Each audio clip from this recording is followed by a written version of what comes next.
안녕하세요. 2025년 10월 8일. 오늘은 정말 중요한 자료죠. 성균관대학교의 2026학년도 정시 모집 요강. 이걸 한번 같이 깊이 파헤쳐 보려고 합니다. 뭐랄까, 입시 설명의 자료 옆에 딱 두고 핵심만 쏙쏙 뽑아보는 그런 느낌으로요. 네, 반갑습니다. 특히 2026학년도 성균관대 정시, 그러니까 수능 보고 나서 지원하실 분들께는 오늘 이 시간이 꽤 유용할 거예요. 저희가 이 공식 모집 요강을 보면서 작년이랑 뭐가 달라졌는지, 또 그 변화가 구체적으로 어떤 의미인지 좀 전략적인 관점에서 같이 짚어볼까 합니다. 맞아요. 그냥 정보만 쭉 나열하는 게 아니라 이게 진짜 내 입시 전략에 어떻게 연결될 수 있을지 그걸 같이 고민해보는 시간이 되면 좋겠어요. 네, 특히 뭐 수능 성적 반영 방식 변화라던가 새로 생긴 학과들 이런 것들 좀 자세히 볼 거고요. 그리고 지원 자격이나 서류 같이 좀 놓치기 쉬운 부분들도 꼼꼼하게요. 자, 그럼 본격적으로 성균관대 2026 정시 모집 요강 한번 시작해 볼까요? 일단 제일 먼저 눈에 띄는 건 역시 수능 성적 반영 방식. 이게 좀 바뀐 것 같아요. 일반 전형이랑 특별 전형 둘 다 어떤 모집 단위들에서는 A, B 이렇게 두 가지 방식으로 점수를 계산하고 그중에서 더 높은 점수를 반영해 준다고 하네요. 이거 좀 흥미로운데요? 네, 맞습니다. 이게 핵심은 선택권이 생긴 거죠. 그리고 유연성이라고 볼 수 있고요. 그러니까 지원자 본인이 어떤 과목을 더 잘 봤는지 그 강점에 따라서 더 유리한 계산 방식을 적용받을 기회가 생긴 거예요. 선택권이요? 네, 쉽게 말하면 A 유형은 국어, 수학은 표준 점수를 써요. 표준 점수는 아시다시피 시험 전체 난이도까지 고려된 점수잖아요.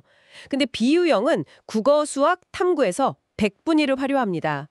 100분위는 전체 응시자 중에서 내 상대적인 위치, 그러니까 등수를 보여주는 거고요. 그러니까 예를 들어서 어떤 과목 시험이 되게 어려워서 표준 점수는 잘 나왔는데 등수는 좀 아쉽다거나 반대로 시험은 쉬웠는데 내가 워낙 잘 봐서 100분위가 높다거나 할 때 더 유리한 쪽으로 점수를 인정해 준다는 거군요.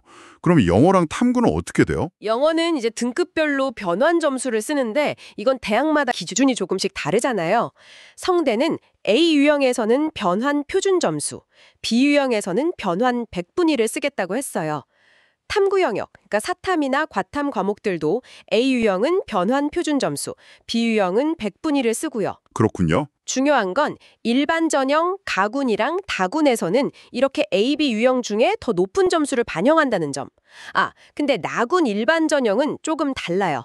거기는 A, B 유형 둘 다 100분위를 기반으로 계산해서 더 높은 점수를 반영합니다. 와, 그럼 진짜 내 성적표를 표준 점수 기준으로도 보고 100분위 기준으로도 보고 꼼꼼하게 분석하는 게 엄청 중요해졌네요. 그렇죠. 어떤 방식이 나한테 유리할지는 개인 성적 분포에 따라 다르니까요. 꼭 계산해 봐야 합니다. 수능 관련해서 또 다른 변화도 있었죠? 네, 또 하나 주목할 점이 일반 전형 나군의 사범대학들, 예를 들면 교육학과나 한문교육과 같은 곳들이요. 여기가 원래는 수능 100%였거든요. 근데 이제 수능 80%에 학생부 종합평가 20%가 새로 들어가요. 학생부요. 네, 단순히 수능 점수만 보는 게 아니라 고등학교 생활을 얼마나 충실하게 했는지 뭐 그런 정성적인 부분도 보겠다는 거죠. 야, 그럼 사범대 생각하는 학생들은 이제 학생부 관리도 신경 써야겠네요. 그리고 또 일반 전형 다군이랑 특별 전형에서는 탐구 반영 과목 수가 줄었다고요? 맞습니다. 이전에는 탐구 2과목 평균을 반영했었는데 이제는 탐구 영역에서 딱 1개 과목 성적만 반영합니다. 한 과목만요? 네. 그러니까 탐구 한 과목 성적이 유달리 좋은 학생한테는 이게 희소식일 수 있고요. 반대로 두 과목 다 잘 봤던 학생 입장에서는 약간 아쉬울 수도 있겠죠. 입시 전략 짤 때 이 점도 꼭 고려해야 합니다. 학과 관련해서도 변화가 좀 있죠. 특히 기업이랑 연계된 학과들이 새로 생긴 게 눈에 띄던데요. 네, 아주 중요한 변화죠. 배터리학과가 다군에서 12명, 그리고 바이오신약 교재과학과가 나군에서 16명, 이렇게 신설됩니다. 배터리, 바이오신약. 네, 배터리학과는 삼성 SDI, 그리고 바이오신약과는 삼성전자랑 협약이 되어 있는 채용 조건형 계약학과예요. 이게 뭐냐면 졸업 후에 해당 기업으로 취업이 연계될 수 있다는 아주 큰 장점이 있는 거죠. 와, 취업 연계. 이거 정말 크네요. 그렇죠. 그 외에도 의예과는 가군 모집 인원이 15명으로 약간 조정됐고요. 디자인학과는 원래 시각 디자인이랑 서피스 디자인이 나뉘어 있었는데 이걸 통합해서 38명을 선발합니다. 농어촌 학생 특별 전형도 정시 선발이 새로 생겼다고요? 원래 수시에만 있었던 것 같은데. 맞아요. 이전에는 수시에서만 81명을 뽑았는데 이제 정시에서도 29명을 선발합니다. 그러니까 해당 자격이 되는 학생들한테는 기회가 더 늘어난 거죠. 그렇군요. 예체능 쪽 변화도 있다면서요? 네, 스포츠과학과 실기시험 종목인데요. 기존에는 25m 왕복 달리기랑 핸드볼공 던지기 이렇게 두 종목이었거든요.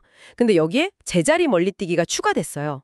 그래서 총 3종목을 평가하게 됩니다. 아, 종목이 하나 늘었네요. 준비할 게 더 많아졌겠어요? 그렇죠. 평가 종목이 늘어난 만큼 실기 준비 부담이 조금 더 커졌다고 볼 수 있겠습니다. 그리고 글로벌 융합학부 운영 방식도 좀 바뀌었네요. 원래 3개 세부 전공이 있었는데 이걸 인공지능 융합 전공으로 통합해서 운영한다? 이것도 관련 분야 관심 있는 학생들은 꼭 알아둬야 할 것 같고요. 네, 그리고 이건 정말 중요합니다. 아주 중요한 변화인데요. 모든 전형에서 학교폭력 조치 사항이 평가에 반영됩니다. 아, 학폭이요? 네. 조치 단계별로 감점폭이 다른데 1호 조치, 그러니까 서면 사과 같은 비교적 가벼운 조치도 총점에서 10%를 감점하고요. 2호부터 9호까지의 조치를 받은 이력이 있다면 이건 그냥 총점 0점 처리입니다. 0점이요? 그럼 그냥? 네, 사실상 불합격 처리된다고 봐야죠.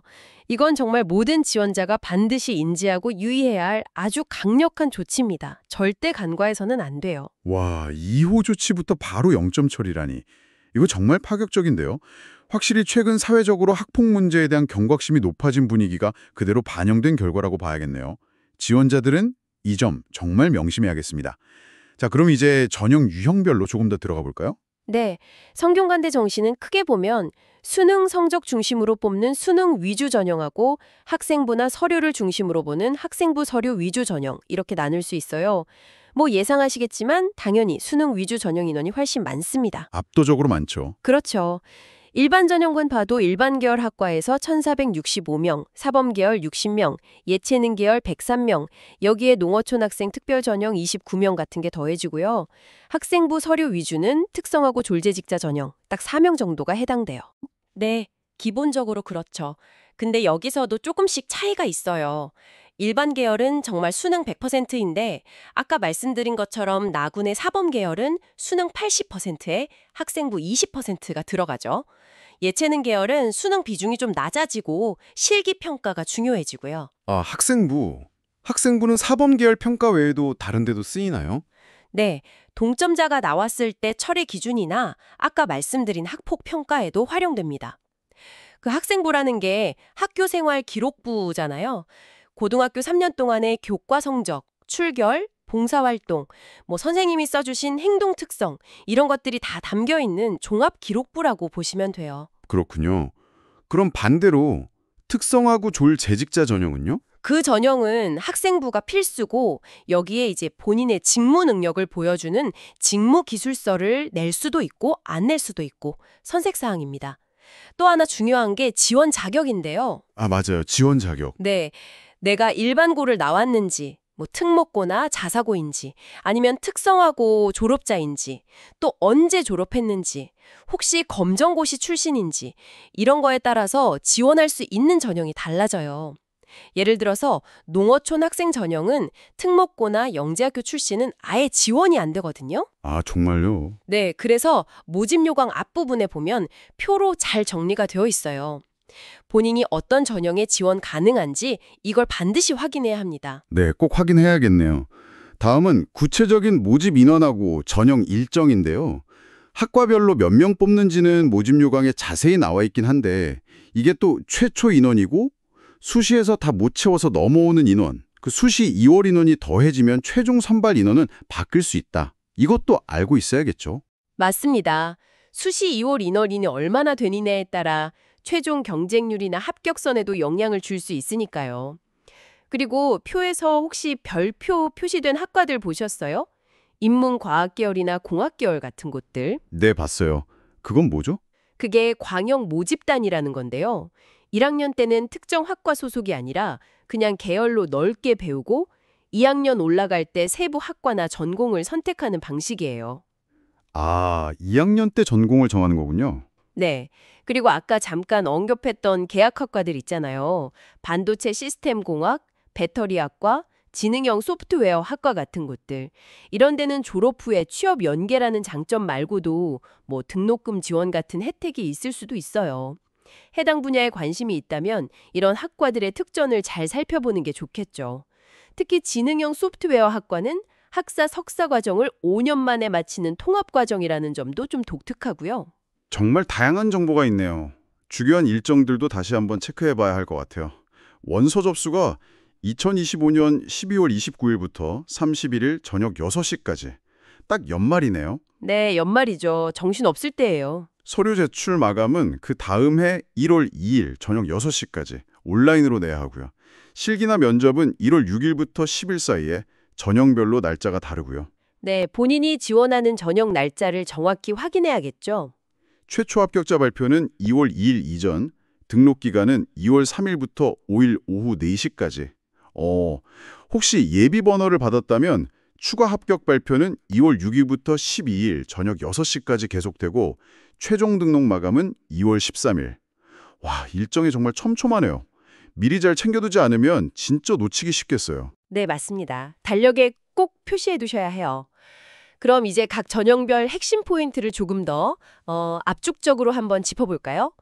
제일 많은 인원을 뽑는 일반 전형 수능 위주 일반 계열. 여기는 기본적으로 수능 100%입니다. 수능 100%. 네. 지원 자격은 수능 필수 영역. 그러니까 국어, 수학, 영어, 탐구 2과목, 한국사. 이걸 다 본 고등학교 졸업 예정자 또는 동등 학력자고요.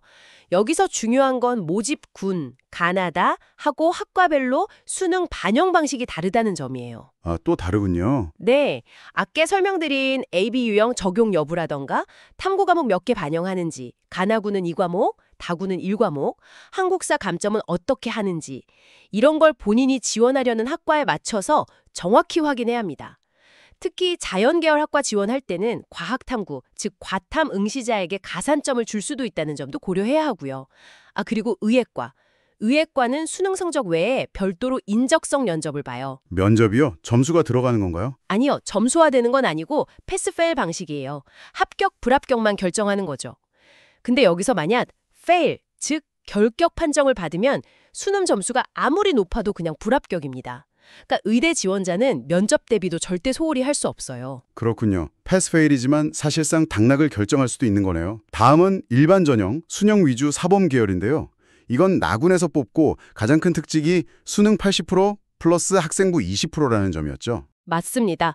수능은 100분위 기반 AB 유형 중에서 더 높은 점수를 반영하고 탐구는 2과목, 한국사는 감점 방식이고요.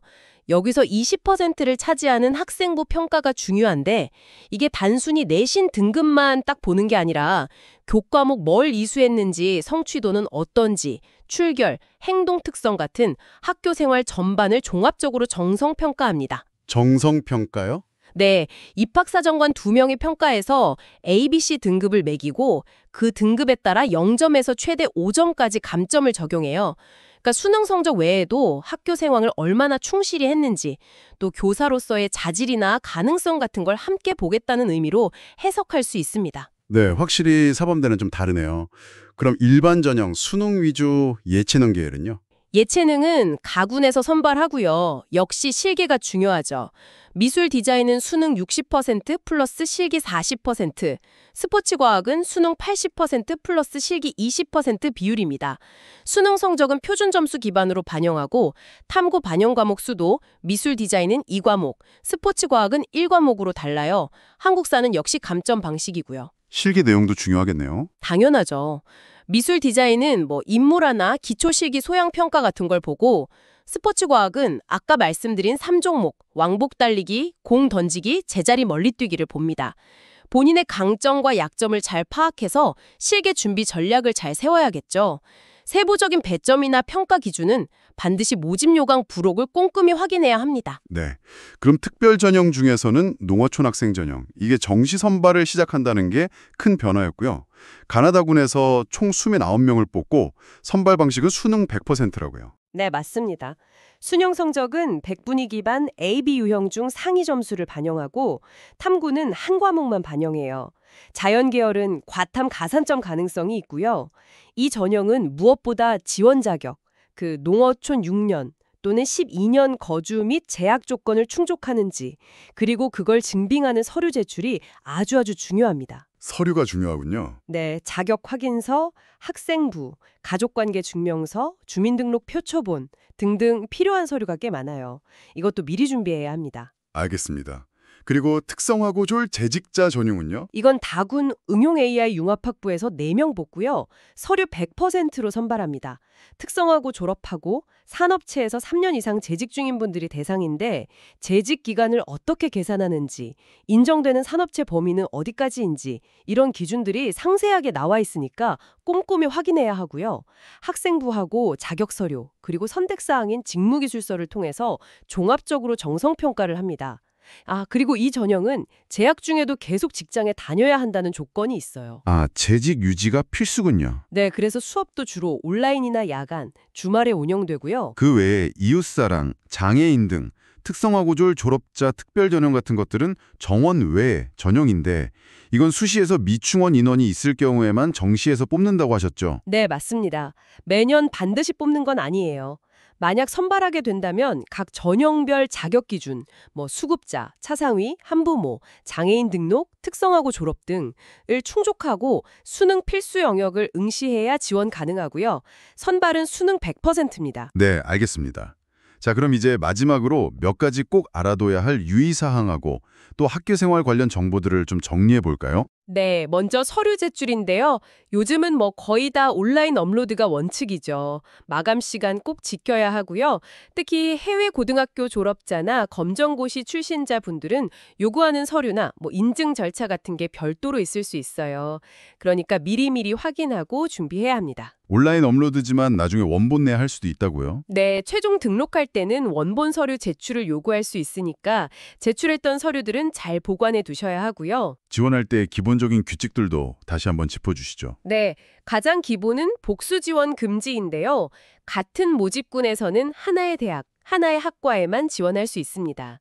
예를 들어서 가군의 성균관대 A학과랑 B학과 이렇게 동시에 지원할 수는 없어요. 그리고 수시 모집에 이미 합격한 학생은요, 등록을 했든 안 했든 상관없이 정시 지원 자체가 안 됩니다. 아, 수시 합격자는 정시 지원 불가. 네. 그리고 만약 여러 대학 정시에 합격했더라도 최종 등록은 반드시 한 군데만 해야 하고요. 이걸 이중 등록이라고 하는데 이게 확인되면 모든 대학의 합격이 다 취소될 수 있어요. 정말 조심해야 합니다. 네, 정말 중요하네요. 원서 접수 딱 마치면 학과 변경이나 이런 건 절대 안 되니까 신중하게 결정해야 하고요. 당연한 얘기지만 부정행위나 자격 미달, 서류 위조 같은 게 발견되면 합격은 취소됩니다. 실기나 면접이 있는 전형인데 안 가면 그냥 자동 불합격 처리된다는 점도 기본적인 사항이고요. 알겠습니다. 그럼 학교생활 학사제도 관련해서는 어떤 점들을 좀 눈여겨보면 좋을까요? 학부, 글로벌 경제학과, 글로벌 경영학과 같은 곳들은 해외 교환학생 우선 선발 기회나 고시반이나 로스쿨 준비반 지원 같은 특전들이 있고요. 소프트웨어 관련 학과들이나 바이오메디컬 공학과 같은 곳들도 장학금이나 기숙사 우선 배정 혜택 같은 게 있을 수 있습니다. 오, 혜택이 많네요. 네. 또 입학한 후에는요, 복수 전공, 연계 전공, 마이크로 디그리 같은 제도를 통해서 원래 내 전공 말고 다른 분야를 깊이 있게 공부할 기회가 열려 있어요. 마이크로 디그리요? 그건 뭐죠? 마이크로 디그리는 여러 학과에 개설된 수업들을 묶어서 특정 역량, 예를 들어 데이터 분석이나 인공지능 기초 같은 그런 역량을 키웠다는 걸 인증해주는 작은 학위 과정 같은 거예요. 복수 전공보다는 부담이 적으면서도 특정 분야 전문성을 키울 수 있죠. 이런 제도를 잘 활용하면 대학 생활을 훨씬 더 풍성하게 만들 수 있습니다. 그렇군요. 전공 외에도 다양한 공부를 할 수 있는 기회가 많다는 거네요. 그렇죠. 교직이수 과정이나 공학교육 인증, ABEK 같은 제도도 있고요. 마지막으로 기숙사 정보나 장학금 문의, 학과 사무실 연락처 이런 것들도 모집 요강에 다 나와 있으니까 필요하신 분들은 해당 내용을 찾아보시면 되겠네요. 네, 오늘 이렇게 성균관대학교 2026학년도 정시 모집 요강의 핵심 변화랑 주요 내용들을 아주 깊이 있게 살펴봤습니다. 정말 많은 정보와 변화가 있었네요. 수능 점수 계산 방식의 유연성 증가부터 첨단 분야 신설 학과, 또 학생부나 실기의 중요성 변화, 그리고 학폭 반영 강화까지요. 네, 그렇죠. 이 모집 요강이라는 게 단순히 합격, 불합격 규칙만 나열한 게 아니거든요. 이걸 잘 들여다보면 성균관대학교가 앞으로 어떤 방향으로 나아가려고 하는지, 또 어떤 역량을 가진 인재를 중요하게 생각하는지 그런 메시지를 읽을 수 있어요. 아, 메시지요. 네, 예를 들어서 표준 점수랑 100분위 중에 유리한 점수를 반영해주는 변화. 이게 단순히 계산 방식만 바꾼 게 아니라 어쩌면 특정 과목에서 강점을 보이는 좀 더 다양한 유형의 학생들에게 기회를 주겠다. 이런 의지로도 읽을 수 있거든요. 또 삼성 같은 기업이랑 연계된 첨단 학과를 새로 만들거나 AI 융합 전공을 강화하는 건 앞으로 미래 산업 변화에 우리 대학이 적극적으로 대응하겠다. 이런 의지를 보여주는 거고요. 그러네요. 단순히 점수만 보는 게 아니라 그 안에 담긴 의미를 읽는 게 중요하겠군요. 오늘 저희가 짚어드린 이 정보들이 당신의 입시 전략을 세우는데 좀 실질적인 도움이 되었기를 바랍니다. 그냥 내 점수가 어디에 맞을까 이것만 생각하기보다는 이런 변화 속에서 나의 강점은 뭘까? 이걸 어떻게 보여줄까? 그리고 대학이 제공하는 기회들을 내가 어떻게 활용해서 성장할 수 있을까? 이런 고민을 해보는 계기가 되셨으면 좋겠습니다. 맞습니다. 뭐 점수에 맞춰서 대학을 가는 시대는 이제 좀 지났다고들 하잖아요. 대학이 어떤 방향으로 변하고 있는지, 그게 나의 성장 목표와 잘 맞는지, 또 학교에서 제공하는 여러 기회들을 통해서 내가 어떻게 더 발전할 수 있을지, 이런 걸 깊이 고민해보는 것. 이게 바로 좀 성공적인 입시 전략의 시작이 아닐까 싶어요. 네. 예를 들어서 오늘 얘기 나눈 것 중에 그 A-B 점수 산출 방식 있잖아요. 이게 나한테는 유리할까 불리할까? 만약 내가 사범대를 가고 싶다면 새로 도입된 학생부 평가는 어떻게 준비해야 할까? 아니면 저 신설된 계약학과가 혹시 내 진로 목표랑 딱 맞는 건 아닐까? 이런 구체적인 질문들을 스스로에게 던져보는 시간을 가져보시길 권합니다. 네, 좋은 말씀 감사합니다. 당신의 빛나는 미래를 향한 그 도전을 저희가 항상 응원하겠습니다. 저희는 다음에도 당신에게 꼭 필요한 정보 분석으로 다시 찾아뵙겠습니다. 감사합니다. 감사합니다.